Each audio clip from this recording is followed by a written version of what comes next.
आज के सेशन में हम डिस्कस करने जा रहे हैं नाउन के साथ साथ उसके बेसिक कॉन्सेप्ट्स के बारे में, जिसमें कलेक्टिव नाउन वाला पार्ट हम डिस्कस करेंगे। इसके पहले वाले सेशन में हमने बात की थी, तो उस समय हमने डिस्कस किया था नाउन की बेसिक परिभाषा, एग्जांपल्स और सेंटेंसेस उसके साथ साथ, ताकि एग्जांपल्स के थ्रू अच्छे से क्लियर हो जाए, उसका मीनिंग, बेसिक मीनिंग क्लियर हो पाए। और उसके बाद हमने बात की थी काइंड्स टाइप्स में अलग अलग नाउन्स की, जिसमें सबसे पहले प्रॉपर नाउन, फिर countable uncountable noun, common noun आया, फिर मटेरियल एब्स्ट्रैक्ट नाउन आया। और आज के सेशन में हम कलेक्टिव नाउन से स्टार्ट करेंगे, क्योंकि ये एक बहुत ज़्यादा क्वेश्चंस को कॉम्पिटिटिव एग्जामिनेशंस में जनरेट करने वाला नाउन का कैटेगरी है, जिससे बहुत सारे क्वेश्चन बनते हैं। तो आज हम इनको डिस्कस करेंगे और उसके बाद अगर टाइम बचता है तो हम कुछ मिसलिनियस क्वेश्चन भी डिस्कस करेंगे। तो grammar basic concepts that is noun, उसमें collective noun with miscellaneous questions part 3 start करते हैं। Let's go for it. देखिए, इसमें कलेक्टिव नाउन है जिसकी डेफिनेशन क्या कहती है, any name given to a collection of similar thing. एक जैसी चीजों को अगर एक जगह जमा कर दिया जाए उनका कलेक्शन बन जाएगा, और एक जैसी चीजों को, सिमिलर थिंग्स को, तो अब उस कलेक्शन का भी एक ग्रुप बन जाएगा और उस ग्रुप का भी कोई नाम होगा। तो एक जैसी चीजों को एक जगह जमा करने पर जो उनका कलेक्शन बनेगा, जो ग्रुप बनेगा, उस ग्रुप का भी हमें कोई नाम रखना पड़ेगा। तो ऐसी नाउन को हम कहते हैं ग्रुप नाउन या कलेक्शन से कलेक्टिव। ऐसे याद रखना आसान है, कलेक्शन से कलेक्टिव, कलेक्शन है तो कलेक्टिव है। ऐसे याद रखना नाम आसान है, क्योंकि इससे हमें एग्जैक्ट स्थिति पता चल जाती है कि कलेक्शन से कलेक्टिव याद रखना आसान हो जाता है। अब देखिए, यहाँ पर एग्जाम्पल से ज़्यादा बात समझ में आएगी। जैसे क्लास, एक जगह स्टूडेंट्स बैठ करके पढ़ रहे हैं, टीचर पढ़ा रहा है, तो जो ग्रुप बैठा हुआ है पढ़ने के लिए स्टूडेंट का, उसे क्या कहेंगे, क्लास। लेकिन एक बात और, क्लास वर्ड हम सोसाइटी के लिए भी यूज करते हैं। Lower middle class, business class, elite class जो हम कहते हैं, वो भी क्लास सोसाइटी के सेक्शन के तमगे के लेवल के अंतर्गत भी आता है। तो क्लास के दो मतलब हैं, एक तो सेक्शन ऑफ सोसाइटी से मतलब है, जिससे एक सेक्शन ऑफ सोसाइटी में बहुत सारे लोग आएंगे, अगेन कलेक्शन है तो कलेक्टिव नाउन होगा। और दूसरा हो सकता है क्लास, जिसका मतलब, दूसरे क्लास का मतलब क्या है, दूसरे क्लास का मतलब ये होगा कि लोग बैठे हैं, स्टूडेंट्स बैठे हैं और टीचर पढ़ा रहा है, फैकल्टी पढ़ा रहा है, तो वो भी एक क्लास होगी। ठीक है, वो भी तो ग्रुप है स्टूडेंट्स का। तो ये नाउन है कलेक्टिव। इसके साथ सोसाइटी, सोसाइटी भी अलग अलग तरीके के कास्ट सिस्टम से मिलकर के बनती है, तो कलेक्शन का नाम है। वैसे ही दल, भीड़ या समूह इंग्लिश में क्या कहलाता है, क्राउड। कहीं पर शांति प्रिय भीड़ खड़ी है तो उसे हम क्या कहेंगे, क्राउड कहेंगे। वो भी एक नाउन है, कलेक्शन है तो कलेक्टिव नाउन है। और अगर वो भीड़ भड़क जाए, तोड़ फोड़ करने लगे, तो हिंदी में दंगली, इंग्लिश में रॉयटर्स कहा जाएगा या मॉब कहा जाएगा। मतलब शांति प्रिय भीड़ के समूह को कहेंगे दल, भीड़ या समूह इंग्लिश में कहेंगे क्राउड। लेकिन अगर वो भीड़ भड़क जाए, तोड़ फोड़ करने लगे, तो उसे कहा जाएगा दंगली, मतलब मॉब कहा जाएगा। तो देखिए, कलेक्टिव नाउन्स हैं लेकिन मीनिंग्स अलग अलग हैं, इसलिए इस्तेमाल भी अलग अलग होता है। चलिए आइडेंटिफाई करते हैं कलेक्टिव नाउन्स इन सेंटेंस में कौन कौन से हैं। देखिए, पहला सेंटेंस क्या कह रहा है, the crowd is waiting outside for the actor. Crowd बाहर, आउटसाइड जो है वो वेटिंग कर रहा है अपने एक्टर के लिए। तो यहाँ क्राउड जो है, दल, भीड़ या समूह, क्राउड कर रहा है वेट आउटसाइड एक्टर के लिए। तो यहाँ पर क्राउड क्या है, कलेक्टिव नाउन है, और एक्टर तो कोई भी हो सकता है, कॉमन नाउन है। इसी तरह सेकंड सेंटेंस में, सोसाइटी हैज मैनी प्रॉब्लम। समाज में बहुत सारी समस्याएं हैं, तो प्रॉब्लम्स तो कॉमन नाउन हो गया, काउंटेबल नाउन हो गया, एस लगा है। लेकिन सोसाइटी एक कलेक्टिव नाउन है। और ध्यान रखिएगा, जनरली कलेक्टिव नाउन्स अलग अलग होते हैं, सबके अलग अलग लॉजिक होते हैं। सोसाइटी जनरल सेंस में बोला जाएगा तो इसके साथ वर्ब हमेशा सिंगुलर आएगा। क्राउड के साथ भी सिंगुलर वर्ब ही यूज किया जाएगा, क्योंकि ये दल, भीड़ या समूह है एक से ज्यादा लोगों का, लेकिन है तो एक समूह, इसलिए वर्ब सिंगुलर आता है।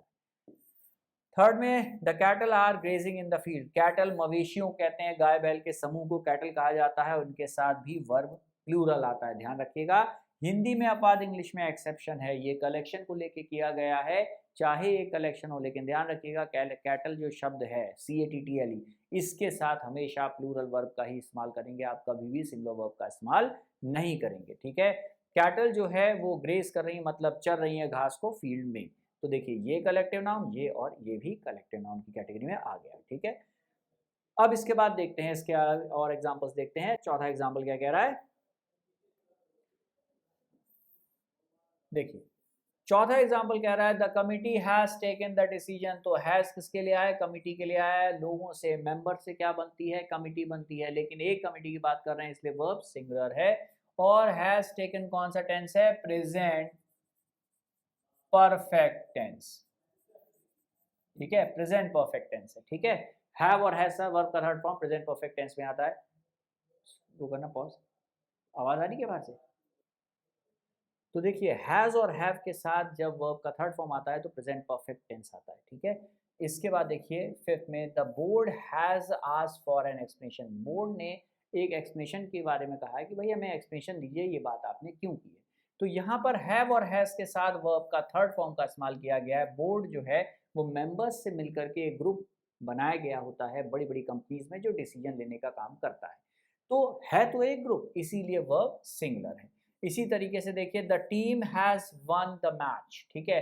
टीम ने मतलब टीम के सारे खिलाड़ियों ने मिल करके एकजुट होकर के मैच को जीता है, जीत चुके हैं, तो हैज का इस्तेमाल किया गया। वैसे ही the mob broke into the showroom. Mob जो है गुस्सैल भीड़ या दंगलियों का समूह जो है शोरूम में, ब्रोक इनटू मींस तोड़ करके शीशे अंदर घुस गया, तोड़फोड़ करने लगा। ब्रोक इनटू का मतलब क्या होता है?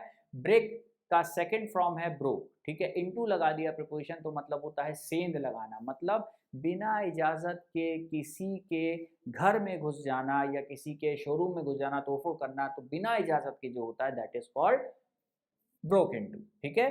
इसी तरह से नेक्स्ट देखिए, और यहाँ पर सेवेंथ वाले में मॉब क्या है? कलेक्टिव नाउन है।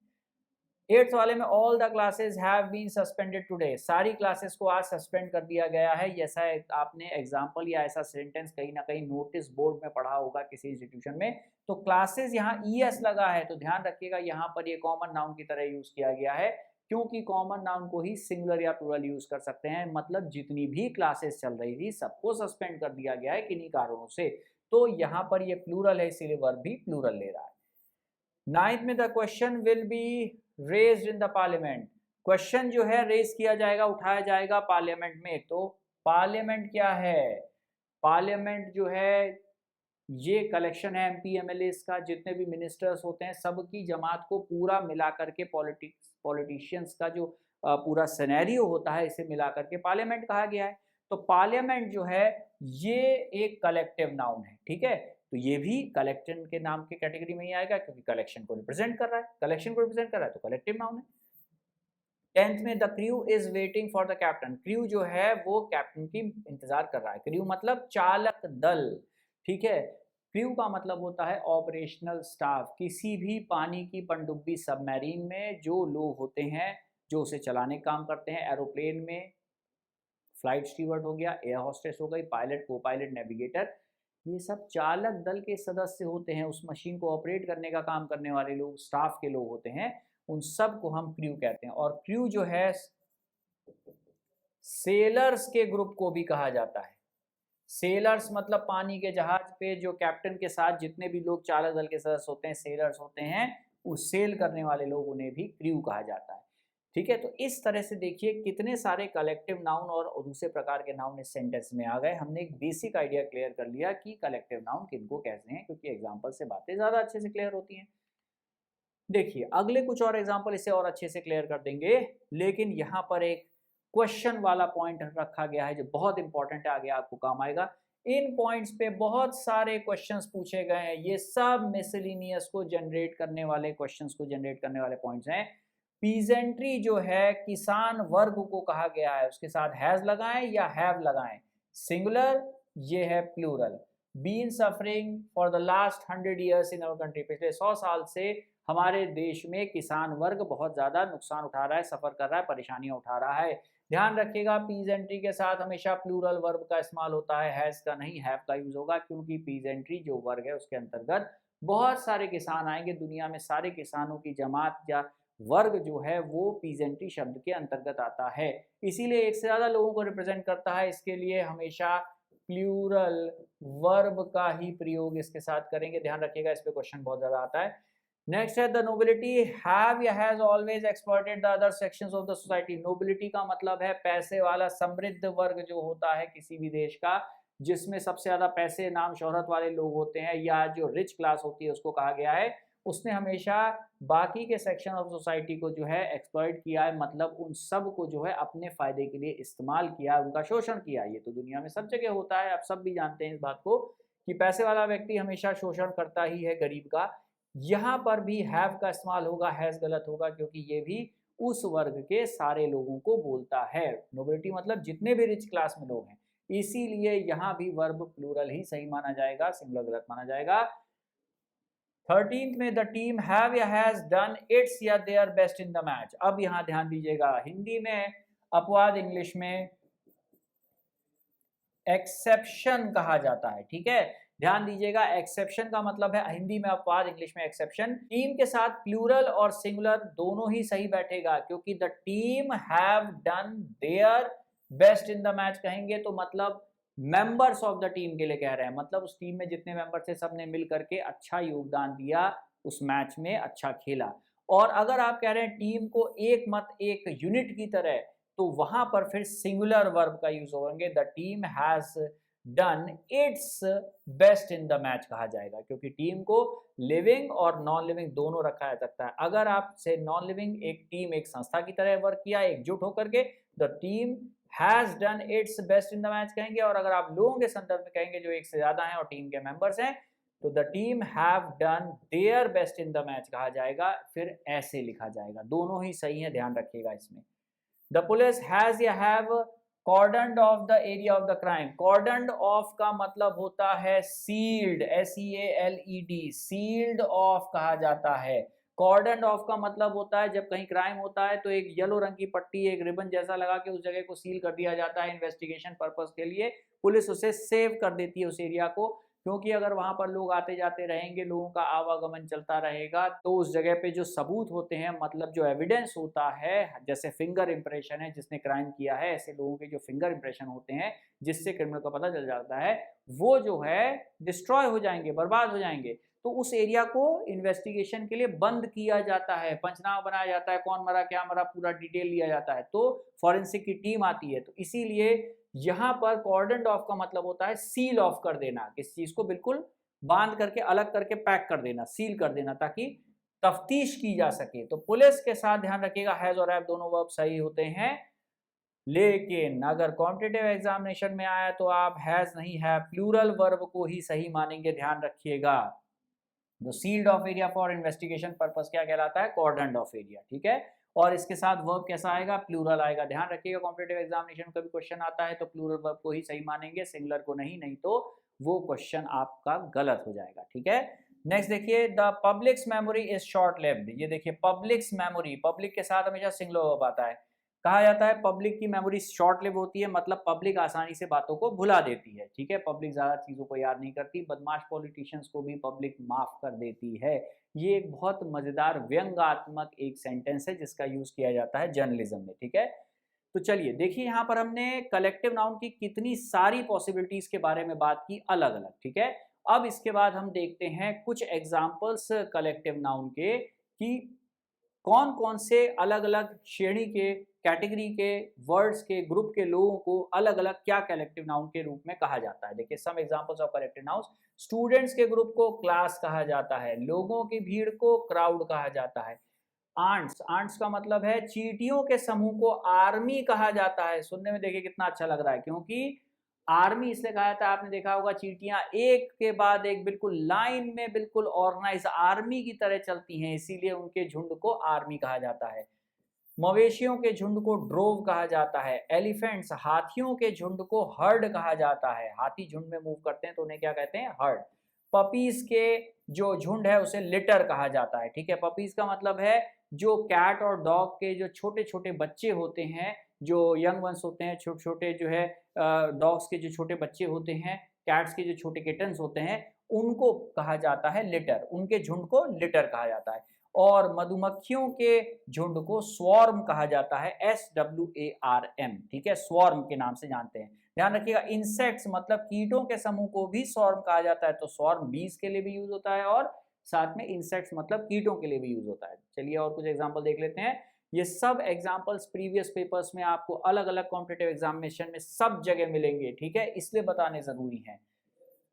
लॉयंस के झुंड को प्राइड कहते हैं, जंगल का राजा है उसके झुंड को, झुंड में जब जाता है तो उसे कहा जाता है प्राइड, उनके ग्रुप को, मतलब कलेक्टिव नाउन को। वैसे ही वुल्व्स, डॉग्स और कार्ड्स, भेड़ियों के समूह को डॉग्स के समूह को पैक कहा जाता है, और ताश के पत्ते जो आप घर में खेलते हैं उनको भी पैक ऑफ कार्ड्स कहा जाता है, ठीक है, जिसमें 52 पत्ते होते हैं। ब्रेड के लिए piece of bread, loaf of bread या स्लाइस ऑफ ब्रेड, ये वर्ड यूज किया जाता है। अगर सिंगुलर है तो a slice of, a loaf of या अ पीस ऑफ ब्रेड, और एक से ज्यादा है तो स्लाइसेस ऑफ या लोफ्स ऑफ या पीसेस ऑफ ब्रेड कहा जाता है।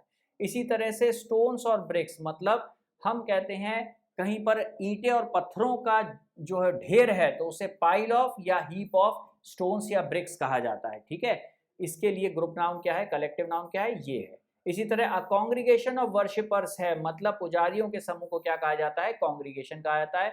कपड़ों के बंडल कहा जाता है, बंडल ऑफ क्लोथ्स कहा जाता है, ठीक है। बंडल ऑफ क्लोथ्स का मतलब है कपड़ों का एक के ऊपर एक रखा गट्ठर जो होता है उसे कहा जाता है बंडल। इसी तरह से उल्लुओं की सभा या झुंड को पार्लियामेंट कहा जाता है। ऐसा क्यों कहा जाता है, सुनने में अजीब लग रहा होगा कि पार्लियामेंट वर्ड जो है वो उल्लुओं की सभा से आया है। अंग्रेजी में उल्लुओं की सभा को पार्लियामेंट कहा जाता है। सुनने में बड़ा अजीब लगेगा लेकिन यही है कलेक्टिव नाउन्स के लिए। इसी तरह से देखिए कार्ड्स के लिए जो है पैक यूज हुआ था, एक बार हमने इसको, क्योंकि इसमें बहुत ज्यादा लोग गलत करते हैं, इसको एक बार रिपीट कर दिया। नेक्स्ट है लॉयंस के लिए भी प्राइड, क्योंकि इसके ऊपर ध्यान रखिएगा, ये 2 पॉइंट्स पे क्वेश्चन बहुत ज्यादा आज तक पूछे गए हैं, इसलिए ये आपको याद रखने जरूरी है। इसके बाद इसी पॉइंट में एक कुछ पॉइंट्स और हैं, वो भी हम आपको फटाफट बता दे रहे हैं। देखिए कुछ चीजें इसमें रिपीट होंगी, वो इसलिए हैं क्योंकि जो सबसे ज्यादा आए हैं उन्हीं को रिपीट किया गया है। Slice loss of peace of bread हो गया, हीप जो है स्टोन्स ब्रिक्स के लिए हो गया, कांग्रेगेशन वर्शिपर्स के लिए बंडल ऑफ क्लोथ्स हो गया, पार्लियामेंट ऑफ आउल्स हो गया। इस तरह से क्रू ऑफ सेलर्स या फ्लाइट अटेंडेंट्स कहा जाता है। सेलर्स के लिए या एरोप्लेन में जो फ्लाइट अटेंडेंट्स होते हैं उनके लिए क्रू वर्ड यूज होता है। बैंड ऑफ म्यूजिशियंस के लिए बैंड ऑफ, और डायरेक्टर्स के लिए बोर्ड यूज किया जाता है। आपने सुना होगा बोर्ड ऑफ डायरेक्टर्स का ये कहना है बड़ी बड़ी कंपनियों में। और सिंगर्स के लिए कॉयर वर्ड यूज होता है, सिंगर्स के समूह को कॉयर कहा जाता है। और शांति प्रिय भीड़ का समूह जो होता है उसे क्राउड के नाम से जाना जाता है, ठीक है। तो अब देखिए इतने सारे एग्जांपल्स के साथ हमने कलेक्टिव नाउन में बहुत सारी आपको वैरायटी बता दी कि किसको ग्रुप को क्या कहते हैं। इतनी चीजें अगर आपको याद है तो आगे आने वाले समय में बहुत सारे क्वेश्चंस आपको मिलेंगे जिससे आपको बहुत फायदा होगा, ठीक है। तो इसके बाद हम आते हैं मिसलिनियस क्वेश्चंस पे, ठीक है। अब चलते हैं मिसलिनियस क्वेश्चंस की तरफ। चलिए अब आते हैं मिसलिनियस क्वेश्चन पार्ट 3 में। अब देखिए मिसलिनियस क्वेश्चन पार्ट 3 में क्या है, that is incorrectly spelled word है जो हमें देखना है, जिसमें पहला वर्ड है हॉस्टल, दूसरा है होल्ड, तीसरा है हॉस्पिटैलिटी और चौथा है हॉइस्ट, ठीक है। अब इनमें से कोई एक वर्ड है जिसकी स्पेलिंग वाला पार्ट जो है गलत है, जिसको हमको सही करना है, ठीक है। तो चलिए स्पेलिंग वाले पार्ट को ध्यान में रखते हुए देखते हैं कि क्या पॉइंट हो सकता है एरर वाला, जिसको हम बेस लेकर के देखें। तो यहाँ पर हॉस्टल वर्ड है, होल्ड है और हॉस्पिटलिटी है और हॉइस्ट है। इनके मीनिंग को भी हम ध्यान में रखेंगे।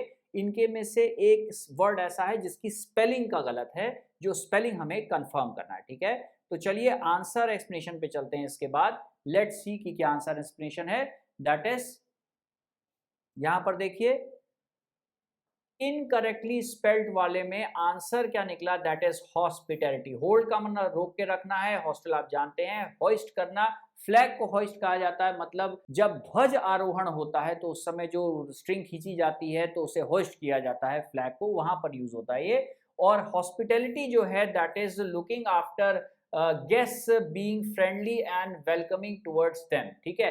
हॉस्पिटैलिटी के ये सही स्पेलिंग होते हैं जिसका मतलब है कि गेस्ट को वेलकम करना और उनके प्रति फ्रेंडली व्यवहार रखना और उनको जो है मदद करना, उनको असिस्ट करना, उनको हेल्प करना। जब आप किसी जगह पर होस्ट कर रहे होते हैं, आप उस जो पूरे समारोह को ऑर्गेनाइज कर रहे होते हैं किसी पार्टी में, तो आप हॉस्पिटैलिटी में होते हैं। आप हॉस्पिटैलिटी मतलब आप बहुत कायदे से गेस्ट को सम्मानित तरीके से आते हैं, उनको लाते हैं, उनको असिस्ट करते हैं, उनको हेल्प करते हैं, बैठाते हैं। तो ये वेलकमिंग का जो बहुत रेस्पेक्टफुली तरीका होता है उसे हॉस्पिटैलिटी कहा जाता है। ये टूरिज्म में बहुत ज्यादा यूज होता है, ठीक है, वहां पर यूज होता है। चलिए इसके बाद चलते हैं नेक्स्ट क्वेश्चन पे। दैट इज अगला जो वर्ड है वो है सिमिलर। सिमिलर जो वर्ड है इसका पर्यायवाची हमें ढूंढना है, जिसमें पहला वर्ड है एलियन, दूसरा है अलाइक, तीसरा है सेवरल और चौथा है इक्वल। इनमें से कौन सा वर्ड ऐसा है जो इसका सबसे अच्छा पर्यायवाची है। सिमिलर जो वर्ड होता है इसका मतलब होता है एक जैसा, ठीक है। सेम, सिमिलर का मतलब क्या है, सेम, नियरली सेम, एक जैसा, ठीक है। एलियन का मतलब होता है स्ट्रेंज, जिसके बारे में जानकारी प्राप्त नहीं है, या अननोन, ठीक है। अननोन का मतलब है जिसके बारे में आपको कोई जानकारी प्राप्त नहीं है। सेवरल का मतलब बहुत सारा और इक्वल का मतलब बराबरी वाला। तो देखिए इस बेस पर अगर आंसर डिसाइड किया जाए तो क्या निकलेगा, दैट इज अलाइक। अलाइक का मतलब है सिमिलर, सिमिलर का मतलब है एक जैसा, ठीक है। कोई भी चीज अगर दूसरे से बिल्कुल मिलती जुलती है, जैसे हम कहते हैं कि भाई हम दोनों के सिमिलर कंडीशंस हैं, मतलब हम लोगों की सिमिलर कंडीशन है, मतलब अलाइक कंडीशन है, एक जैसी कंडीशन है। तो सेम, सिमिलर या अलाइक दोनों तीनों वर्ड जो है आपस में पर्यायवाची हैं, ठीक है। चलिए नेक्स्ट सेगमेंट दे देखते हैं क्या क्या क्वेश्चन आ रहा है। नेक्स्ट सेगमेंट में जो क्वेश्चन है इसमें मिसलिनियस का, वो क्या कह रहा है, that is if you are in trouble Tommy is the friend who stands by you. अब यहाँ पर पहला है नो सब्स्टिट्यूशन रिक्वायर्ड। हमें नो सब्स्टिट्यूशन, अगर कोई भी गलती नहीं है अंडरलाइन पार्ट में तो नो सब्स्टिट्यूशन मतलब कोई भी रिप्लेस करने की जरूरत नहीं है, और अगर है तो ऐसी परिस्थिति में हमें इन तीनों में से कोई एक को चूज करना होगा। वो कह रहा है अगर तुम समस्या में हो तो टॉमी एक ऐसा दोस्त है जो हमेशा तुम्हारे साथ खड़ा रहेगा तुम्हारे बुरे समय में। अब यहाँ पर जो है कहा गया है विल स्टैंड बाय या वॉज स्टैंडिंग बाय या स्टूड बाय, ठीक है। अब यहाँ पर सेंटेंस देखिए प्रेजेंट टेंस में है, ये दोनों वर्ब जो हैं किस में है, प्रेजेंट में है। प्रेजेंट कौन सा, इंडेफिनिट। प्रेजेंट इंडेफिनिट टेंस की बात होती है अगर प्रेजेंट टेंस में है, मतलब वर्ब के फर्स्ट फॉर्म में है ये हिस्सा। तो सेंटेंस ध्यान रखिएगा, अगर इनिशियल स्टार्ट वाला हिस्सा सेंटेंस का प्रेजेंट इंडेफिनिट टेंस में, तो आगे का पूरा सेंटेंस जो है प्रेजेंट इंडेफिनिट में ही होना चाहिए। अब यहाँ पर जब तुम समस्या में हो, if you are in trouble, ध्यान रखिएगा पहला सेंटेंस अगर इफ से शुरू है तो कंडीशनल है, और कंडीशनल सेंटेंस जो होते हैं, कंडीशनल स्टेटमेंट मतलब ऐसी बात कह रहे हैं जो किसी परिस्थिति पर डिपेंडेंट है। तो अगर तुम समस्या में होते हो या हो, if you are in trouble मतलब अगर तुम समस्या में हो, तो टॉमी एक ऐसा व्यक्ति है जो तुम्हारे साथ खड़ा रहेगा। आप हिंदी में भी इसे ऐसे ही बोलते हैं, गागेगी के आते ही विल के साथ वर्ब का फर्स्ट फॉर्म या शेल के साथ वर्ब का फर्स्ट फॉर्म आता है। ये पास्ट में हो गया इसलिए आंसर नहीं हो सकता क्योंकि ये प्रेजेंट में है और प्रेजेंट के साथ प्रेजेंट ही आता है।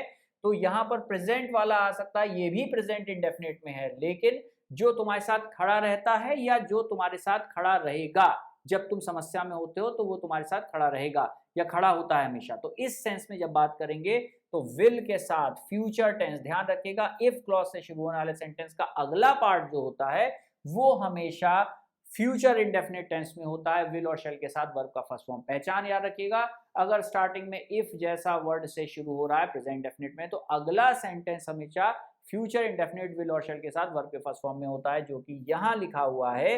इसीलिए आंसर हो गया that is will stand by you, तुम्हारे साथ खड़ा रहेगा मतलब तुम्हारे बुरे समय में तुम्हारे काम आएगा, ठीक है। चलिए इसके बाद नेक्स्ट क्वेश्चन देखते हैं। नेक्स्ट क्वेश्चन क्या है, यहाँ पर ईडियम या फ्रेज है जिसे हमें डिसाइड करना है, और क्वेश्चन है to pull a fast one on someone. To pull a fast one on someone मतलब क्या है, पहला है टू ड्राइव वेरी फास्ट, बहुत तेज गाड़ी चलाना, किसी को चीट करना, या टू विन अगेंस्ट समबडी, जीत जाना, या टू एनचैंट समबडी मतलब किसी को लुभाना या किसी को बेवकूफ बनाना। इनमें से कौन सा हिस्सा है जो सबसे अच्छा आंसर है to pull a fast one on someone.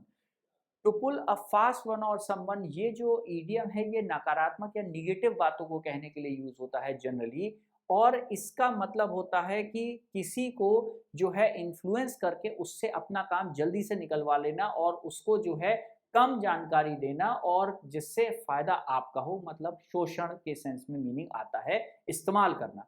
तो इसके बेस पर आप क्या कह सकते हैं, सबसे अच्छा आंसर क्या बनेगा, टू चीट समवन। जब आप किसी को कम जानकारी देते हैं अपने फायदे के लिए तो आप उसे क्या करते हैं, चीट करते हैं। To pull a fast one on someone means to cheat somebody, किसी को जो है चीट करना, उसे धोखा देना, इसमें मीनिंग सबसे सही बैठेगा, ठीक है। चलिए अगला क्वेश्चन देखते हैं। फिफ्थ क्वेश्चन क्या कहता है, if the neighbours had not dash food we might had starved. अगर नेबर्स ने जो है हमें जो है प्रोवाइडेड नहीं होता या एडेड नहीं होता या स्टोलन नहीं होता या थ्रोन नहीं होता फूड, तो जो है हम शायद भूखे मर जाते या हमको बहुत जो है हमें भूख झेलनी पड़ती या हमको जो है दैट इज स्टार्व्ड हो जाते, मीन्स खाने के बिना रह जाते, ठीक है, ये मीनिंग है। तो अब देखिए इसके बेस पर आंसर क्या यहाँ पर होना चाहिए। थ्रोन का मतलब तो फेंक देना है, स्टोलन का मतलब चुरा लेना है, और ध्यान रखिएगा हैड के साथ हमेशा वर्ब का थर्ड फॉर्म यूज किया जाता है, तो थर्ड फॉर्म वर्ब का होना चाहिए। इसके बेस पर हम ये कहते हैं कि अगर नेबर्स ने हमें खाना नहीं दिया होता, मतलब उपलब्ध ना करवाया होता, तो शायद हम भूख से मर जाते, स्टार्व्ड हो जाते। तो इसके बेस पर देखिए आंसर क्या बनेगा, दैट इज प्रोवाइडेड। ठीक है, इसका मतलब क्या हो गया, दैट इज प्रोवाइडेड, कि अगर नेबर्स ने हमें खाना नहीं प्रोवाइड किया होता तो शायद हम भूख से मर जाते या हम भूखे रह जाते, दैट इज स्टार्व। तो इसीलिए आंसर क्या हो गया, देखिए ये भी पास्ट में और हैड के साथ वर्ब का थर्ड फॉर्म आता है, इसीलिए प्रोवाइडेड वर्ड लिखने पर मीनिंग बिल्कुल सही बैठ जाएगा। ठीक है, तो आई होप आज के सेशन में आपको फायदा हुआ हो और आपको कई चीज़ें सीखने को मिली हों, जिसमें फिल इन द ब्लैंक्स भी आपने देखा और बहुत सारे तरीके के स्पेलिंग मिस्टेक और कई तरीके की चीज़ें देखी, और साथ में नाउन का जो एक इंपॉर्टेंट पार्ट था कलेक्टिव नाउन का, वो हमने कवर किया। तो चलिए इसके बाद देखते हैं नेक्स्ट क्वेश्चन क्या है। नेक्स्ट क्वेश्चन ये कहता है कि सेंटेंस में अंडरलाइन पार्ट है देखिए, और उस अंडरलाइन वन वर्ड सब्स्टिट्यूशन के बेस पर जैसे था वैसे ही यहाँ सब्स्टिट्यूशन है अंडरलाइन सेगमेंट को, और हमें ये देखना है कि अगर ग्रामर के अनुसार कोई एरर नहीं है तो नो सब्स्टिट्यूशन रिक्वायर्ड हम हिस्से में रखेंगे, नहीं तो इनमें से जो भी पार्ट सही आंसर दे रहा होगा उसको रखा जाएगा। देखिए ये सेंटेंस 6 वाला इफ से शुरू हो रहा है, ध्यान रखिएगा। If I see a snake I tried to catch it. देखिए ये सेंटेंस का पार्ट जो है ये कंडीशनल है, कंडीशनल है जैसा मैंने पहले बताया था, और ये कंडीशन है क्योंकि एफ से शुरू हो रहा है, और इसके साथ ये कौन सा टेंस है, प्रेजेंट, प्रेजेंट इंडेफिनिट। और प्रेजेंट इंडेफिनिट मतलब वर्ब का फर्स्ट फॉर्म यूज किया गया है, और जब वर्ब का फर्स्ट फॉर्म यूज किया जाता है, मैंने बताया था इफ से शुरू होता है सेंटेंस, तो अगला सेंटेंस जो होता है वो किसी भी हालत में पास्ट में नहीं होना चाहिए। तो जो ये लिखा है वो तो 100% गलत है। अब देखिए was trying या will try to catch या am trying, I am trying to catch, ये हो गया present continuous। ठीक है, और मैंने आपको बताया था अगर पहला सेंटेंस प्रेजेंट इंडेफिनिट का हो और कंडीशनल हो तो अगला सेंटेंस जो होता है वो हमेशा फ्यूचर टेंस में होता है, और फ्यूचर का भी जो इंडेफिनिट टेंस होता है, फ्यूचर इंडेफिनिट टेंस का फॉर्मूला क्या होता है कि विल और या फिर शैल के साथ वर्ब का फर्स्ट फॉर्म का यूज किया गया होता है। तो यहाँ पर देखिए was trying तो हो ही नहीं सकता, पास्ट कॉन्टिन्यूस टेंस है, was है, ये प्रेजेंट टेंस में कंडीशनल है, प्रेजेंट टेंस में अगला फ्यूचर में होना चाहिए, तो पास्ट में कैंसिल हो गया। am trying तो प्रेजेंट कंडीशनल है और साथ में जो है इंडेफिनिट टेंस है, तो अगला जो है ing फॉर्म में नहीं होगा, कॉन्टिन्यूस में नहीं होगा। अब इसके बेस पर बचा क्या, विल ट्राई, विल और शैल के साथ वर्ब का first form future indefinite tense में आता है, और ये तो ऑलरेडी पास्ट था तो पास्ट तो हो ही नहीं सकता जैसा बताया है, ये भी कैंसिल होगा, ये भी कैंसिल होगा, ये भी कैंसिल होगा, क्या बचा, थर्ड वाला ऑप्शन बचा। तो देखिए आंसर क्या निकला, will try to catch. Sentence कह रहा है कि if I see a snake, अगर मैं किसी भी स्नेक को देखता हूं तो मैं उससे पकड़ने की सोचता हूं या पकड़ने की कोशिश करता हूं, I will try to catch it, तो मैं उसे पकड़ूंगा, जैसे देखूंगा वैसे पकड़ूंगा। तो ये सेंटेंस का मीनिंग है, विल के साथ ट्राई वर्ब का फर्स्ट फॉर्म यूज किया गया है।